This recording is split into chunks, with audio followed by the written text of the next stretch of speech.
राज्यातील नगर परिषद आणि नगरपंचायत निवडणुकींचा निकाल आता लांबणीवर पडलेला आहे।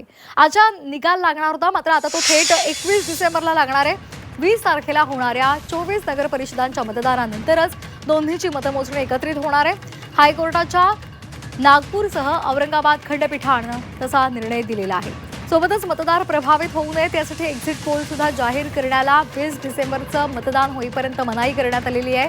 निकाल 10 ते 12 दिवस लांबणीवर गेल्यामुळे उमेदवारांची मात्र धाकधूक वाढली आहे। 4 नोव्हेंबरला राज्य निवडणूक आयोगानं नगर परिषद आणि नगरपंचायत निवडणुकींची घोषणा केली। 2 डिसेंबरला मतदान आणि 3 डिसेंबरला मतमोजणी होणार असल्याचं जाहीर केलं। मात्र मतदानाआधी विविध कारणांमुळे राज्यातील 24 नगर परिषदांच्या निवडणुका 30 नोव्हेंबरला पुढे ढकलण्याची घोषणा केली। 20 डिसेंबरला या 24 नगर परिषदांसाठी मतदान होणार असल्याचं निवडणूक आयोगानं सांगितलं। मात्र 2 डिसेंबरला मतदानाच्या दिवशी दोन्ही टप्प्याचे निकाल एकाच दिवशी जाहीर करण्यासाठी हायकोर्टात याचिका दाखल करण्यात आली।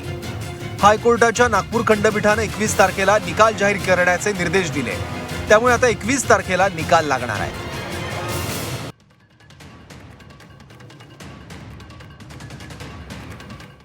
आता निकाल जो आहे तो 3 तारखेच्या ऐवजी आता 20-21 तारखेला निकाल लागणार आहे। म्हणजे जवळजवळ 15-16 दिवस 17 दिवस पेट्या या कुठेतरी गोडाऊनमध्ये ठेवल्या जातील आणि पेट्यामध्ये काही घालमेल करायची असली तर सरकारला भरपूर टाइम त्यामध्ये मिळेल। या सगळ्या प्रक्रियेमुळं निवडणूक प्रक्रियेवरचा लोकांचा विश्वास उडत चाललेला आहे आणि सरकार आणि निवडणूक आयोग एकमेकावर जबाबदारी ढकलून मोकळं होत आहे।